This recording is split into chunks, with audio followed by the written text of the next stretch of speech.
أما بعد فأعوذ بالله من الشيطان الرجيم. بسم الله الرحمن الرحيم.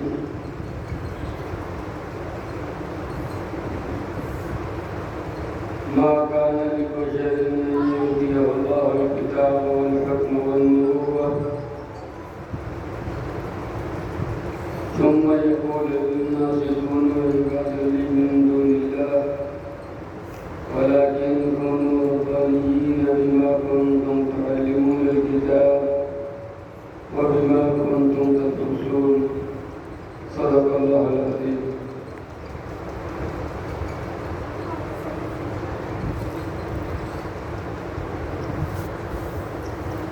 میرے بھائیوں دوستوں اور بزرگوں،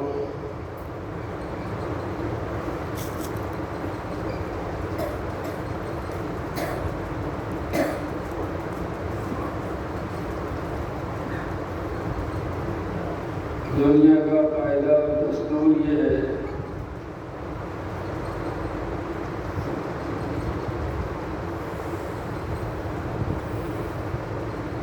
کہ دینے والے کی نظر میں جو چیز قیمتی ہوتی ہے وہ اس چیز کو اپنے قریبی اور نزدیکی لوگوں کو دیتا ہے۔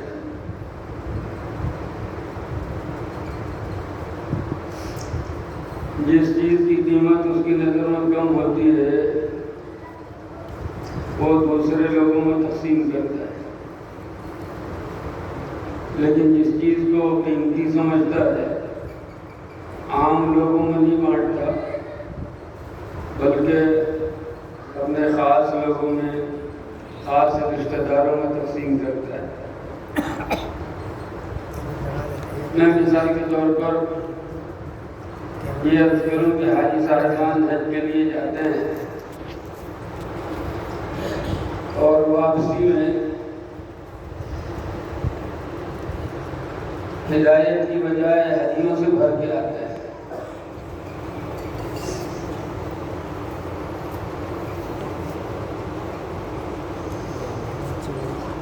اب وہ ہدیہ کھجور کا بھی ہے، زمزم کا بھی ہے، وہ ہدیہ تسبیح کا بھی ہے۔ ایک قدم آگے بڑھیے تو ٹوپی کا ہے، ایک قدم آگے بڑھیے تو رومال کا ہے، ایک قدم آگے بڑھیے تو گھڑی کا ہے۔ اور یہ سمجھ لیجیے، آپ غور کیجیے گا کہ یہ چیزیں جس کو دی جاتی ہیں اور حاجی صاحب سے ان کا نزدیکی رشتہ ہوتا ہے، قریب کا، اور جتنا قریب کا رشتہ ہوتا ہے اس کو اتنی قیمتی چیزیں دیں گے۔ حاجی صاحب ہر آنے والے کو گھڑیاں نہیں دیتے، ہر آنے والے کو کھجور کھلا دیں گے، پانی پلا دیں گے، گھڑی نہیں دیں گے۔ عام آنے والا ہو تو اسے کھجور کھلائیں گے، پانی پلائیں گے۔ ذرا اس سے کوئی اور جان پہچان کا ہو، قریبی ہو تو اسے تسبیح ایک آدھ دے دیں گے، ایک آدھ ٹوپی دے دیں گے۔ ذرا اور قریب کا ہو تو اسے رومال دے دیں گے، اور قریب کا ہو اپنے رشتہ داروں میں تو اسے لائی ہوئی گھڑی دیں گے۔ اور جو اسپیشل گفٹ ہے وہ اپنے بیٹے کو، اپنے پوتے کو، اور اگر کوئی گولڈ آئٹم لایا ہو تو وہ پھر اپنی بیٹی کو یا اور اپنی بیوی کو اسی کو دیں گے، باقی کو نہیں دیں گے۔ یہاں سے ایک بات تو معلوم ہوئی کہ جو چیز دینے والا قیمتی سمجھتا ہے وہ اپنے خاص لوگوں کو دیتا ہے، عام لوگوں میں تقسیم نہیں کرتا۔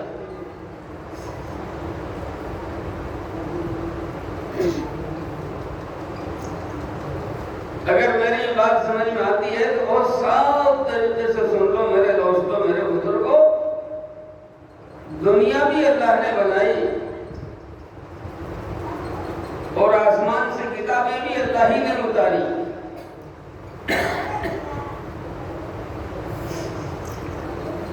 سونا کسی انسان نے پیدا نہیں کیا، اللہ نے پیدا کیا اور زمین کی تہ میں چھپا کے رکھا. ہیرے سائنسدانوں نے نہیں بنائے، اللہ نے بنائے اور بنا کر پہاڑ کی چٹانوں میں چھپا دیے. موتی کسی سائنٹسٹ نے نہیں بنایا، اللہ نے سیپ کے پیٹ میں پیدا کیا اور اسے سمندر کی گہرائی میں چھپا دیا.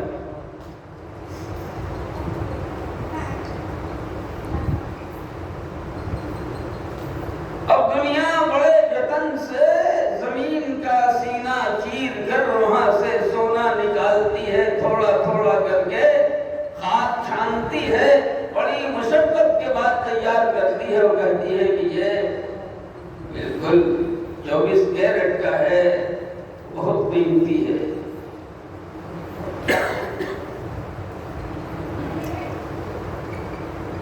تو بالکل اسی طریقے سے پہاڑوں کی چٹانوں کو تراش تراش کے تلاش کرتی ہے، میٹل ڈیٹیکٹر لگا کے پتہ چلاتی ہے کہ کہاں آواز آ رہی ہے اور کہاں اس کا اشارہ مل رہا ہے، پھر وہاں اس کو حاصل کیا جاتا ہے، تراشا جاتا ہے، بہت قیمتی کہلاتا ہے. آج نہیں، اس زمانے سے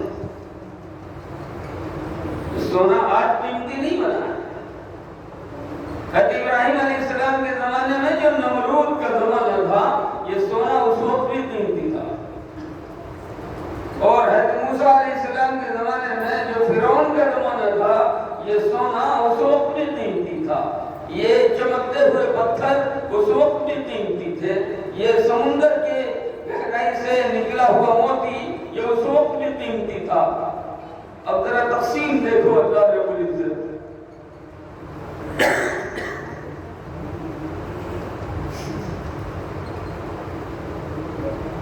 فرعون اللہ کا باغی ہے، نمرود اللہ کا باغی ہے، قارون اللہ کے نبی کا دشمن ہے، اللہ کا نافرمان ہے.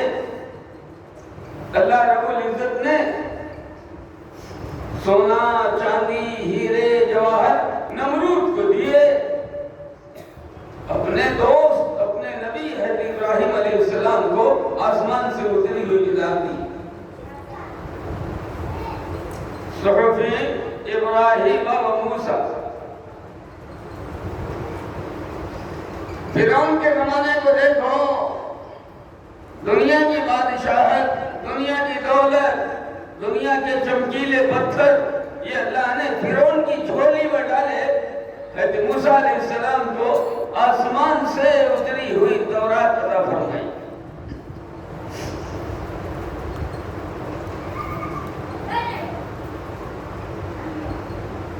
حضرت عیسیٰ علیہ السلام کو اللہ نے انجیل عطا فرمائی. اور دنیا کی دولت اللہ تعالیٰ نے کھانے پینے کی سہولت فراوانی اور سب کچھ بتوں کے پجاریوں کو دیا اور اپنے نبی صلی اللہ علیہ وسلم کو قرآن مقدس دیا جو آسمان سے اترنے والی تمام کتابوں کی سردار ہے.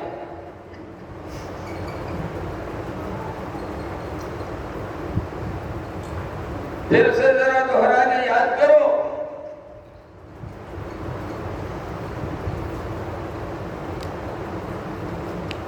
نمرود اللہ کا باغی ہے، سونا چاندی اللہ نمرود کی جھولی میں ڈالتا ہے.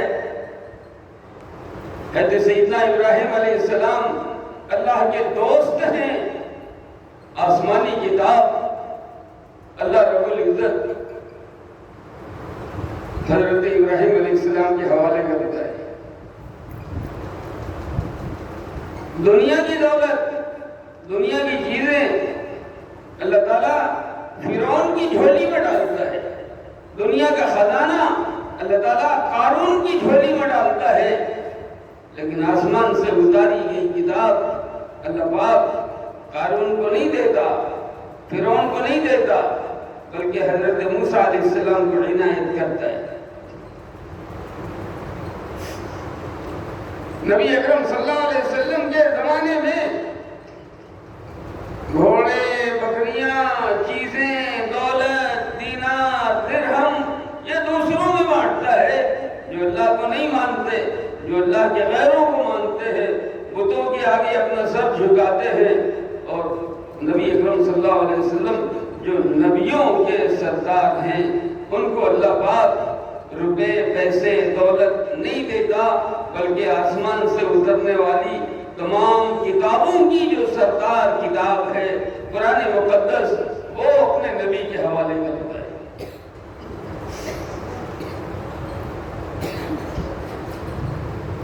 یہاں سے کیا بات معلوم ہوئی؟ دنیا والے چاہے اپنے اعتبار سے اس کی جو قیمت لگا لے، لیکن زمین و آسمان کا پیدا کرنے والا رب اس قرآن کی جو قیمت لگاتا ہے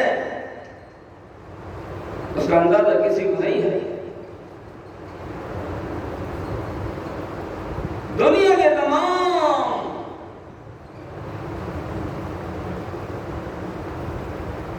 سنہرے چمکتے ہوئے ٹکڑوں کو جمع کر لیا جائے، دنیا کے تمام ذرا چمکنے والے چمکدار پتھروں کو جمع کر لیا جائے، جیسے دنیا ڈائمنڈ کہتی ہے، اور ساری دنیا کا ڈائمنڈ ایک جگہ رکھا جائے، ساری دنیا کا گولڈ ایک جگہ رکھا جائے، اور قرآن کریم کی ایک آیت اس کے مقابلے میں رکھ دی جائے، تو زمین و آسمان کے پیدا کرنے والے رب کو وہ آیت محبوب ہوگی، یہ سونے اور چاندی کا انبار نہیں۔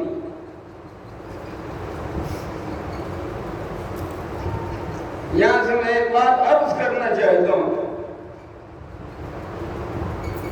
اور اپنے عزیزوں سے بھی کہنا چاہتا ہوں کہ اللہ نے اپنی کتاب کے لیے تمہیں چنا ہے، یہ ایک بہت بڑی نعمت ہے، اتنی بڑی نعمت ہے کہ زندگی شکریہ ادا کرنے میں گزار تو تب بھی کم ہے۔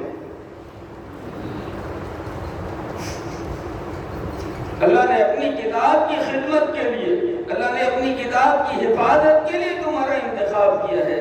اب یہاں پر سوال یہ پیدا ہوتا ہے کہ اس کتاب سے ہمیں ملے گا کیا؟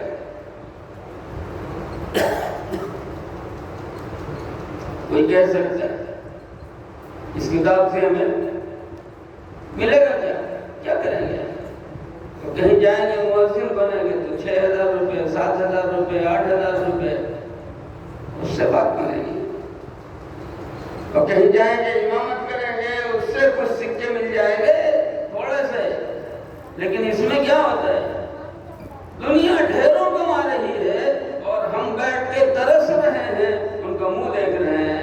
میں کہتا ہوں نہیں، ذرا نظر کا چشمہ بدل لو،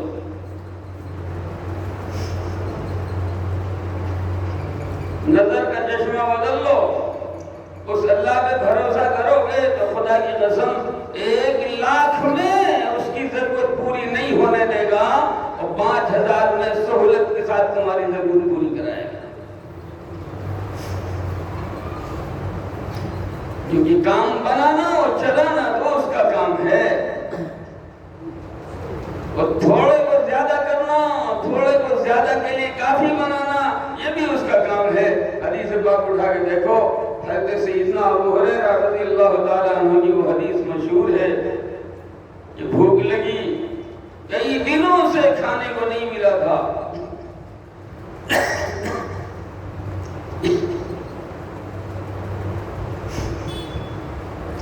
تو یہیں سے ایک بات اور یاد آئی، ایک وہ طالب علم تھے، کئی دن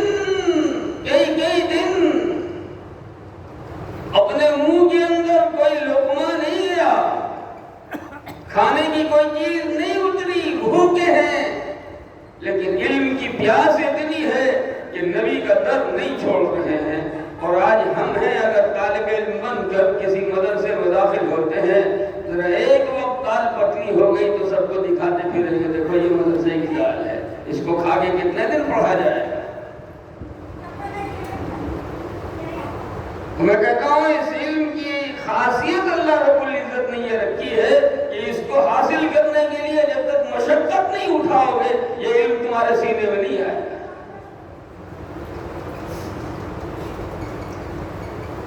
ابو ہریرہ کئی دن سے کچھ کھا نہیں رہے ہیں مگر نبی کا در نہیں چھوڑ رہے صلی اللہ علیہ وسلم، لگے ہوئے ہیں۔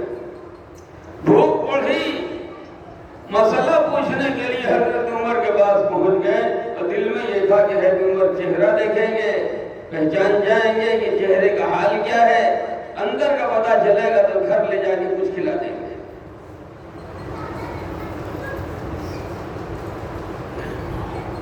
حضرت عمر رضی اللہ تعالیٰ عنہ نے مسئلہ بتا دیا، چلے گئے، دھیان نہیں دیا۔ سوچا کہ یہاں تو بات بنی نہیں، چلو حضرت ابوبکر صدیق رضی اللہ تعالیٰ عنہ کی خدمت میں وہی جا کے کچھ پوچھیں۔ حضرت سیدنا ابوبکر صدیق رضی اللہ تعالیٰ عنہ نے بھی مسئلہ بتایا اور آگے تشریف لے گئے۔ کہا اب تو ایک ہی در بچا ہے، اب تو ایک ہی در بچا ہے، چلو سرکار دو عالم صلی اللہ علیہ وسلم کی آستانے پر تشریف لے گئے۔ نبی اکرم صلی اللہ علیہ وسلم سے مسئلہ پوچھا، نبی اکرم صلی اللہ علیہ وسلم چہرہ دیکھا، مسکرائے، کہا ابو ہریرہ تعال میں آؤ، میرے ساتھ آؤ۔ اپنے گھر گئے، گھر والوں سے پوچھا کہ کچھ ہے کھانے کو، تو انہوں نے کہا ایک پیالہ دودھ ہدیے میں آیا ہوا ہے، چھوٹا سا پیالہ ہے، وہ دودھ ہدیے میں آیا ہوا ہے۔ ابو ہریرہ رضی اللہ تعالیٰ عنہ فرماتے ہیں کہ میں نے سوچا کہ بات بن گئی، کئی دنوں سے کچھ نہیں ملا ہے، چند گھونٹ بھی اندر چلے جائیں تو سہارا ہو جائے گا۔ نبی اکرم صلی اللہ علیہ وسلم نے ارشاد فرمایا ابو ہریرہ جو صفہ پہ جتنے لوگ رہتے ہیں سب کو بلا کے لے آؤ، اور صفہ میں 70-75 یعنی صفہ وہ نبی اکرم صلی اللہ علیہ وسلم کا مدرسہ ہوا کرتا تھا جس میں اتنے لوگ موجود رہتے تھے، اپنے کام دھام کو چھوڑ کر کمانے کھانے سے کوئی لینا دینا نہیں ہے، دنیا کی کسی چیز سے کوئی مطلب نہیں ہے، بس صرف اس امید میں پڑے رہتے تھے آسمان سے کون سی وحی اترتی ہے ہم اسے اپنے سینے میں محفوظ کر لیں، نبی اکرم صلی اللہ علیہ وسلم کی زبان اقدس سے کون سا ارشاد جاری ہوتا ہے ہم اس کو اپنے سینے میں محفوظ کر لیں، اور یہ اس روشنی سے ہم اپنا اندر بھر لیں۔ ایسی امید میں بھوکے پیاسے پڑے رہتے تھے، وہ تھے طلبہ اور پسند طالب علم، اور انہی کے صدقے میں آج علم ہم تک پہنچا ہے۔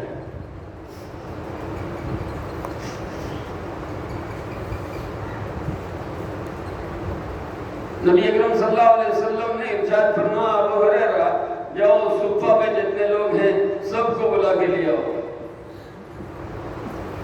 ابو ہریرہ سوچ میں پڑ گئے، ذرا سا دودھ ہے، وہ 70-75 کا مجمع ہے، کئی بوند ملے گا کسی کو؟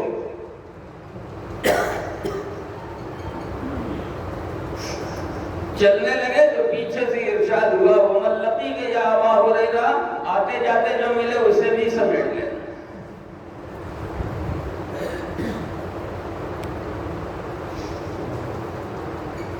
حکم تھا نبی اکرم صلی اللہ علیہ وسلم کا، خلاف ورزی ہو نہیں سکتی تھی۔ گئے، جاتے ہوئے جتنے لوگ ملے ان سے کہہ دیا آقا نے یاد فرمایا ہے، صفہ والوں سے بھی کہا چلو آقا یاد فرما رہے ہیں، واپسی میں جتنے لوگ ملے اجنبی ان سے بھی کہا نبی اکرم صلی اللہ علیہ وسلم کے ارشاد ہے اور طلب فرمایا ہے۔ سب آ گئے تو حضرت ابو ہریرہ دائیں طرف آ کے کھڑے ہو گئے اور جانتے تھے مزاج اور حضور کے ارشاد بھی ان اللہ یحب التیامن فی کل شیء، اللہ ہر چیز میں داہنے کو پسند کرتا ہے، اللہ ہر چیز میں داہنے کو پسند کرنا، حتی تناولی اور ترجل، جوتا موزہ پہننے میں بھی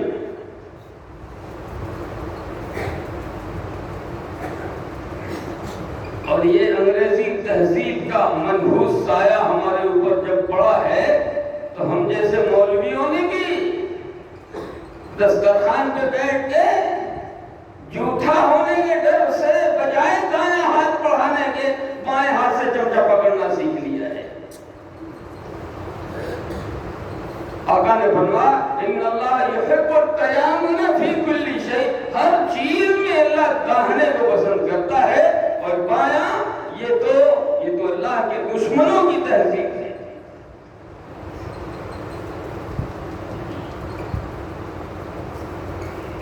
فرماتے میں داہنے کھڑا ہو گیا تو جان رہا تھا کہ پہلے داہنے والے کو ملے گا۔ نبی اکرم صلی اللہ علیہ وسلم نے دودھ کا پیالہ ہے کہ ابو ہریرہ کے ہاتھ میں دیا، کہا ابو ہریرہ اسقہم، سب کو پلاؤ۔ سب کو پلاؤ کا مطلب یہ ہے کہ پلانے والے کے نمبر سب سے اخیر تھے۔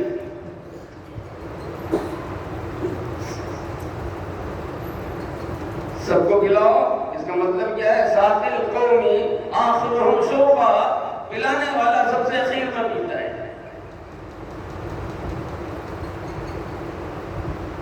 اب یہاں سے ذرا غور کرو اور دھیان دو میرے دوستوں، میرے بزرگوں، میں صرف ایک جھلک دکھانا چاہتا ہوں،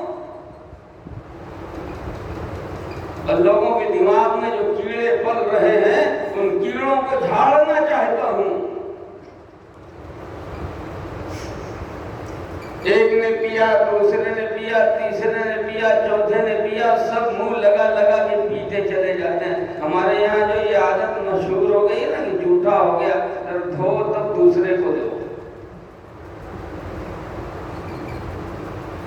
وہاں وہی گلاس ہے، ایک پی رہا ہے، پھر اسی پیالے میں دوسرا منہ لگا کے پی رہا ہے، پھر اسی پیالے میں تیسرا منہ لگا کے پی رہا ہے، اور پیتے پیتے پیتے وہ سارا مجمع پی کے فارغ ہو گیا۔ تو نبی اکرم صلی اللہ علیہ وسلم نے فرمایا ابو ہریرہ اب تو صرف تو اور میں رہ گئے، لے پی۔ ابو ہریرہ نے پیا، فرمایا اور پی، پھر پیا، پھر فرمایا اور پی، اب تیسری مرتبہ تھوڑا سا پی کے فرمایا یا رسول اللہ صلی اللہ علیہ وسلم تو یہاں تک ہو گیا، گنجائش باقی نہیں بچی۔ حدیث کا ٹکڑا یہ ہے کہ اللہ کے رسول صلی اللہ علیہ وسلم نے سب کا منہ لگایا ہوا، سب کا جھوٹا، سب سے بڑے کائنات میں سب سے بڑے عزت دار، سب سے بڑے شریف، سب سے بڑے مرتبے والے اس پیارے آقا صلی اللہ علیہ وسلم نے سب سے اخیر میں وہاں منہ لگا کے پیا۔ اپنے ذہنوں کا کیڑا جھاڑ لو، دنیا کا کوئی سائنٹسٹ مجھے بتا سکتا ہے کہ پیالہ ایک پیالہ دودھ ہے، کہیں نیچے اوپر سے چھید نہیں، آنے جانے کی کوئی نلکی لگی ہوئی نہیں ہے، یہ پورے مجمع کا پیٹ اس چھوٹے سے پیالے سے بھرتا کیسے ہے؟ پوری دنیا میں سارے سائنٹسٹ زور لگا کے ذرا مجھے بتا دیں، اس سوال کے جواب دے دیں۔ تمہاری سمجھ میں نہیں آئے گا۔ کیوں نہیں آئے گا؟ اس لیے کہ تمہاری نظر کمزور، تمہارا عقیدہ کمزور، تمہاری سوچ کمزور، تمہاری بنیاد کمزور۔ میرے رب نے جب یہ قرآن دیا تھا تو پہلی ہدایت دی تھی کہ دیکھو کامیاب ہونے والا کون ہے؟ الذین یؤمنون بالغیب، دکھائی نہ دے مگر مان لو اس لیے کہ اللہ نے کہا ہے، دکھائی نہ دے مگر مان لو اس لیے کہ اللہ کے رسول صلی اللہ علیہ وسلم نے فرمایا ہے۔ بغیر دیکھے مانو تو تمہارا ایمان کامیاب ہوگا، اور دیکھ کے مانا تو یہ تو دنیا مانتی ہے۔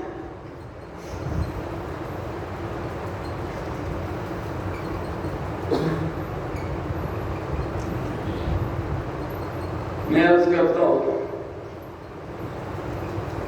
اللہ پردے میں، وہ اللہ کی قدرت بھی پردے میں،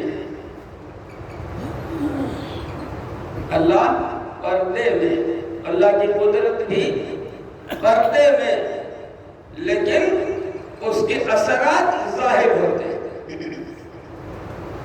اس کے اثرات ظاہر ہوتے ہیں۔ 2 مہینے پہلے ایک بدھسٹ نے کہا مسلمان ایسے خدا کو مانتے ہیں جو دکھائی نہیں دیتا، اور جو دکھائی نہیں دیتا تو اس کو کیسے مانا جائے؟ جب دکھتا ہی نہیں ہے تو کیسے اس کی پوجا کی جائے اور کیسے اس کو مانا جائے؟ میں نے عرض کیا اس گدھے سے جا کے کہہ دو کہ پاور کبھی دکھائی نہیں دیتا، تو کیا دھرم گرو بنتا ہے اپنے مذہب کا؟ ہاتھ ہلتا ہے، ہاتھ سب کو دکھائی دیتا ہے، پاؤں چلتا ہے، پاؤں سب کو دکھائی دیتا ہے، لیکن پاؤں کو حرکت میں لانے والی جو جان ہے، وہ جان اگر نکل جائے تو نہ ہاتھ ہلے گا نہ پاؤں اٹھے گا۔ ہاتھ کو اٹھانے کے پیچھے وہ جان ہے جو چھپی ہوئی ہے، اور پیر کو حرکت میں لانے کے پیچھے وہی جان ہے جو چھپی ہوئی ہے۔ ذرا پوچھو اس بے ایمان سے کہ اس نے جان کو دیکھا ہے؟ تو اصل پاور تو جان ہے، جان ہے تو اس کی وجہ سے ہاتھ حرکت کر رہا ہے، اس کی وجہ سے آنکھ دیکھ رہی ہے، اس کی وجہ سے زبان بول رہی ہے، اس کی وجہ سے کان سن رہا ہے، تو اصل پاور دکھائی نہیں دیتا۔ اور دکھائی نہ دینے کا یہ مطلب نہیں کہ نہیں ہے۔ چلو دوسری مثال دیتا ہوں، یہ پنکھا ہے نا، پنکھا یہ سب کو ٹھنڈک پہنچا رہا ہے، اور یہ ویپر ہے، یہ ٹیوب لائٹ ہے، یہ سب کو روشنی پہنچا رہی ہے۔ غور سے دیکھو گے تو ایک تار ایک دوسرے سے لپٹا ہوا وہاں جا کے ملے گا، دکھائی دے گا تار۔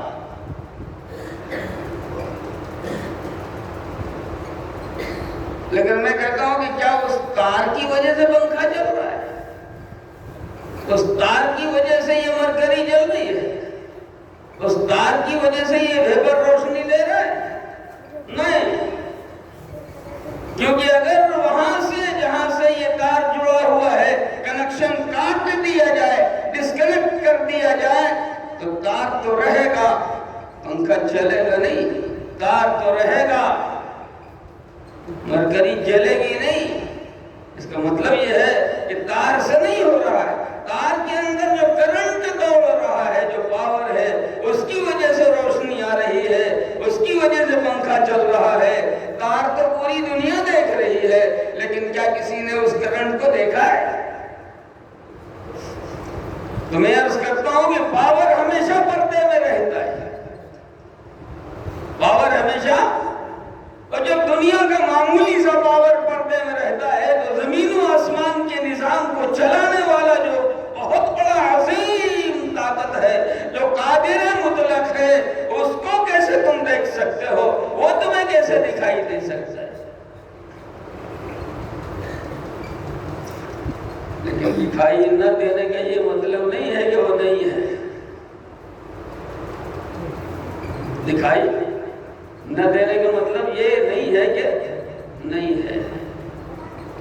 اور یقین نہ آوے تو ذرا عطر کی شیشی نکال کے اور ذرا گھس دو، اور ہاتھ رگڑ، اور بغل والے کو بھی خوشبو ملے گی، اور جو بائیں طرف ہو اس کو بھی خوشبو ملے گی۔ اور بولے کہ خوشبو دکھائی نہیں دے رہی ہے اس لیے خوشبو ہے ہی نہیں۔ کوئی آدمی اگر یہ کہے کہ خوشبو دکھائی نہیں دے رہی ہے اس لیے خوشبو نہیں ہے، تو کہو کہ پاگل خانے سے بھاگ کے آیا، پھر دوبارہ وہی لے جا کے بھرتی کر دو۔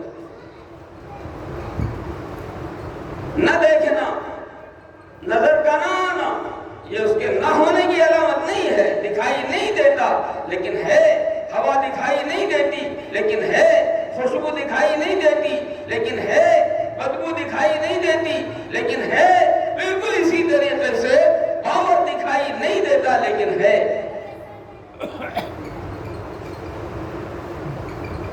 جو پروردگار قادر مطلق ہے، تھوڑے کو زیادہ بنا دینا، زیادہ کو کم کر دینا، اس کے لیے کوئی بڑی چیز نہیں ہے۔ آدمی کے لیے کافی تھا. اس نے آرڈر دیا اس کو کہ خبردار تم آج پورے مجمع کا پیٹ بھرنا ہے، اور اس تھوڑی سے دودھ نے پورے مجمع کا پیٹ بھر دیا، اور کوئی تنہا ایک مرتبہ نہیں ہوا.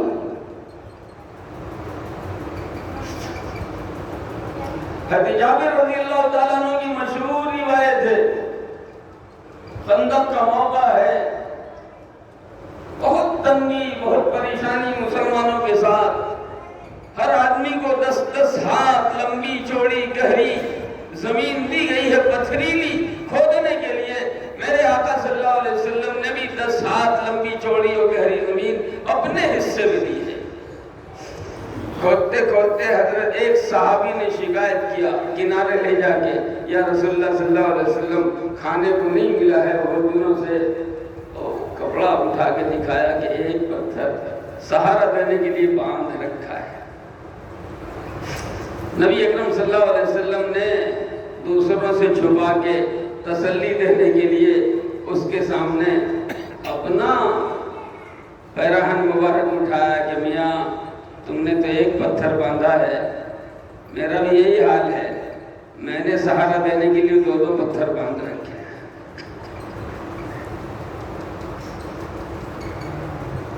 کسی طرح احساس ہو گیا ہے تو سیدنا جابر رضی اللہ تعالیٰ عنہ کو بھاگے بھاگے گھر گئے، اپنی بیوی سے کہا کہ اللہ کے رسول صلی اللہ علیہ وسلم کی دعوت کرنی ہے، کچھ ہے تو بولو. انہوں نے کہا چند مٹھی آٹا ہے، بس جلدی سے تم بناؤ، میں بکری کا بچہ ذبح کرتا ہوں. وہ بکری کا بچہ ذبح کیا، بیوی سے کہا کہ آٹا بناؤ، روٹی بنانے میں لگ گئے. اور اس کے بعد آ کے دھیرے سے کان میں کہا یا رسول اللہ صلی اللہ علیہ وسلم میری جانب سے دعوت قبول فرمائیے، میری جانب سے دعوت قبول فرمائیے اور تشریف لے چلیے. آپ صلی اللہ علیہ وسلم نے عام اعلان کر دیا کہ ساتھیوں جابر نے دعوت دی ہے، چلو جابر کی. ہاں مجمع تھا 300 کا.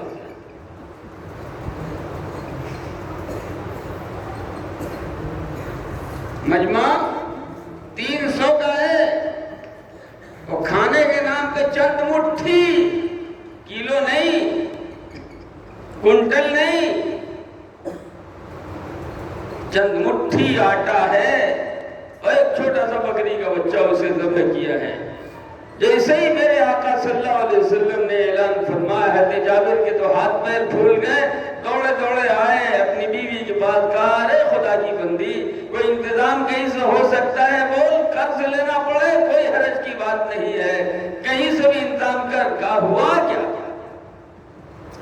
اور اچھی بیوی ہمیشہ اپنے شوہر کا پرابلم سولو کرتی ہے، مسئلہ بڑھاتی نہیں ہے، مسئلہ حل کرتی ہے. یہ اچھی بیوی کی پہچان ہے.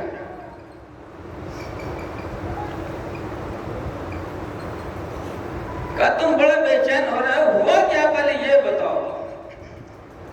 کہا میں نے تو اللہ کے رسول صلی اللہ علیہ وسلم کی دعوت کی تھی، آقا صلی اللہ علیہ وسلم نے مجمع میں اعلان کر دیا، اور پورا مجمع ہے 300 کا، اور سب چلا آ رہا ہے کچھ کرو. اچھا تم نے دعوت دیا تھا، آقا سے کہا تھا کہ 300 ساتھیوں کو لے کے تشریف لے چلیے. کہا نہیں میں نے تو صرف آقا سے کہا یا رسول اللہ صلی اللہ علیہ وسلم بس آپ کی دعوت ہے، آپ تشریف لے چلے. کہا دعوت آقا نے دی ہے، بارے تمہارے چہرے پہ بج رہے ہیں، تمہیں کچھ کرنے کی ضرورت نہیں ہے، بس سیدھے جانے مسئلہ آقا کی خدمت میں پیش کرو، صورتحال بتا دو کہ یا رسول اللہ صلی اللہ علیہ وسلم موجودہ پوزیشن یہ ہے. حضرت جابر آئے، کہا یا رسول اللہ صلی اللہ علیہ وسلم وہ گھر میں تھوڑا سا آٹا تھا نا، میرے دل میں آئی بات کہ میں آپ کی دعوت کروں اور یہ خوش قسمتی پالوں، اس لیے میں نے دعوت کر دی، وہ اس کے علاوہ کچھ ہے نہیں. مسکرائے، فرمایا اچھا جاؤ بیوی سے کہو آٹے کو بھی ڈھک دے اور سالن کو بھی ڈھک دے اور روٹی پکاتی رہے اور تھوڑا تھوڑا نکال کر کے اپنا. اٹھا کے دیکھو تاریخی روایت آپ کو حدیث پاک کی کتابوں میں یہ مسئلہ مل جائے گا، یہ روایت مل جائے گی، 10 آدمی کا گروپ آتا چلا گیا، بھر پیٹ کھا کھا کے اٹھتا چلا گیا، 10 آدمیوں کا گروپ آ رہا ہے، کھا کے اٹھ رہا ہے، آ رہا ہے، کھا کے اٹھ رہا ہے، 300 کا جو مجمع تھا وہ سارے لوگوں نے بھر پیٹ کھا لیا، اور اس کے باوجود آٹا اور سالن بچا ہوا رہا۔ دنیا کا کوئی سائنٹسٹ مائکروسکوپ لگا کے بتا سکتا ہے کہ آیا کہاں سے، پیٹ بھرا کیسے، جس میں مشکل سے 2-3 آدمی کا پیٹ کسی طرح بھر سکتا ہے، اسی اتنے سے مقدار میں، اتنی سی غذا میں 300 کا مجمع سیر ہو کے کھاتا ہے اور سب کا پیٹ بھرتا ہے، آتا کہاں سے؟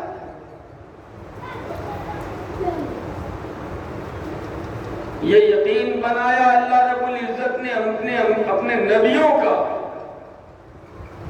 اور فرمایا لا تمدن عینیک الی ما متعنا به ازواجا منهم زہرة الحیاۃ الدنیا لنفتنهم فیہ ورزق ربک خیر وابقی۔ نظر اٹھا کے مت دیکھنا ان بے ایمانوں کی طرف جن کو ہم نے لاد رکھا ہے پیلی دھات سے،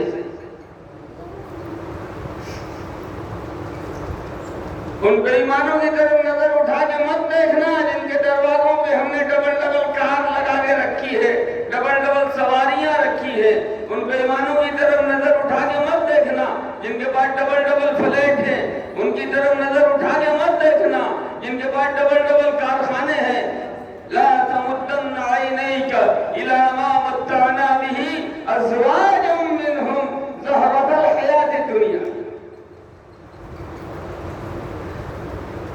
یہ پانے والے بے ایمانوں کو نہیں سمجھنا چاہیے کہ ہم ان سے خوش ہو گئے ہیں تو ہم نے ان کو دے رکھا ہے،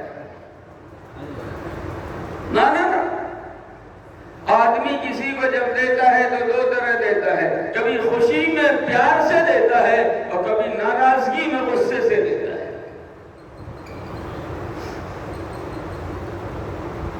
آپ سمجھ رہے ہو؟ اللہ تعالیٰ نے دنیا جو اپنے بے ایمان بندوں کے درمیان تقسیم کی ہے تو یہ خوشی سے نہیں دی ہے، ناراضگی میں دی ہے، پھینک کے دی ہے، جا لے جائے۔ جب تو میرا نہیں، جب تو مجھے مانتا نہیں، میرے اوپر ایمان رکھتا نہیں، میرے قریب آنے کو تیار نہیں، میری بات ماننے کو تیار نہیں، جا لے جائے۔ فرمایا لِنَفْتِنَهُمْ فِيهِ، ہم نے جو دیا ہے ان کو مصیبت کے لیے دیا ہے، فتنے کے لیے دیا ہے، یہ ان کے حق میں بھلا نہیں ہے۔ اور آپ کو جو دیا ہے ورزق ربک، آپ کو جو ہم نے دیا ہے، شریعت دی ہے، آسمانی کتاب دی ہے، خیر و ابقا، یہ اس سے اچھا ہے۔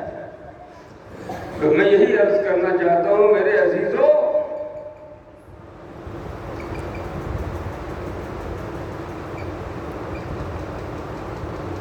قرآن کو اپنے سینے سے لگاؤ، قرآن کی قدر کرو، قرآن کی خدمت کرو، اور جتنا اپنے آپ کو قرآن سے جوڑو گے قرآن تم کو اپنے رب سے جوڑ دے گا۔ جتنا تم اپنے آپ کو قرآن سے جوڑو گے قرآن تم کو اللہ سے جوڑ دے گا۔ ایک ہے کسی کو 2000 10,000 20,000 1 لاکھ روپیہ دینا، اور ایک ہے کسی کو کھرب پتی مالک کا چہیتا بنا دینا۔ فرق ہے دونوں۔ لاکھ روپیہ دے دیا بس وہی لاکھ روپیہ ملے، لیکن اگر کھرب پتی اور کھربوں پتی مالک کے چہیتے بن گئے پھر تم کو کروڑ کی ضرورت ہے تو کروڑ آسانی سے مل جائے گا، 50 کروڑ کی ضرورت ہے تو 50 کروڑ آسانی سے مل جائے گا، ارب کی ضرورت ہے تو ارب آسانی سے مل جائے گا۔ قرآن تو تم کو زمین و آسمان کے پیدا کرنے والے رب سے جوڑ دیتا ہے۔ اس لیے قرآن کی خدمت کرو، قرآن کو بوجھ مت سمجھو، قرآن کو بہت بہت بہت بڑی نعمت سمجھو۔ یہ سمجھو کہ اللہ تعالیٰ نے ہماری قسمت چمکانے کے لیے قرآن کی دولت ہمیں عطا فرمائی ہے، قرآن کا تحفہ ہم کو دیا ہے، ایسا قرآن جس کا وزن پہاڑ نہ اٹھا سکے۔ وہ تفصیل کا موقع نہیں ہے، لوگ بھی سوچ رہے ہیں اور دل میں کہتے ہو کہ وقت لمبا کرتا جا رہا ہے۔ چلو جانے دو، بہت کہہ لیا۔ یہ اگر قرآن کی قدر کرتے، قرآن کی محبت ہمارے دلوں میں ہوتی، تو خدا کی قسم قرآن کے نام پر یہ مجلس قائم کی گئی تھی، پیر رکھنے کی جگہ نہیں ہوتی پورے ادارے میں، کوئی جگہ خالی نہیں ہوتی۔ اس کا مطلب یہ ہوا کہ چاہے ہم قرآن کو چوم لیں، چاہے ہم قرآن کو سینے سے لگا لیں، یہ سب اوپری ہے، اندر قرآن کی جگہ ہے ہی نہیں۔ اور جب تک قرآن کی جگہ اندر نہیں بنے گی، اس وقت تک قرآن آپ کو کچھ دینے والا نہیں ہے۔ پہلے اپنے اندر قرآن کے لیے جگہ بناؤ تو پھر قرآن تم کو دے گا۔ وقت نہیں ہے، بس یہیں پر رہنے دو، کبھی کسی اور مجلس میں پھر اور تفصیل سے بات کرنی ہوگی تو عرض کروں گا، اور سمجھانا ہوگا تو سمجھاؤں گا۔ مل کے بیٹھ جائے، درود شریف پڑھ لیں۔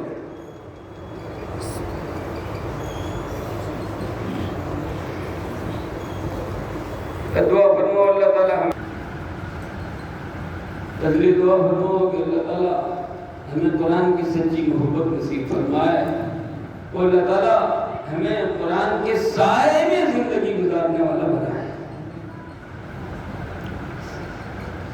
قرآن کے ساتھ ہم نے بہت ظلم کیا، قرآن کو جو اس کا حق ملنا چاہیے تھا اس کے ماننے والوں نے نہیں دیا۔ ماننے والے اگر قرآن کو اس کا حق دیتے تو قرآن مرتبے کی بلندی تک پہنچائے بغیر خاموش نہیں رہے۔ لیکن قرآن کو ہم اس کا حق ہی نہیں دے رہے ہیں تو قرآن ہمارے لیے کیا کر سکتا ہے؟ تو قصور و کمزوری قرآن کی نہیں ہے، قصور قرآن کا نہیں ہے، بلکہ قصور سراسر 100% ہم جیسے اپنی زبان سے قرآن کی محبت کا جھوٹا دعویٰ کرنے والوں کا ہے۔ اپنا رویہ سدھار لو، زندگی بدلنی شروع ہو جائے گی۔ اللہ توفیق عطا فرمائے۔ اور تجھے اللہم صلی علی سیدنا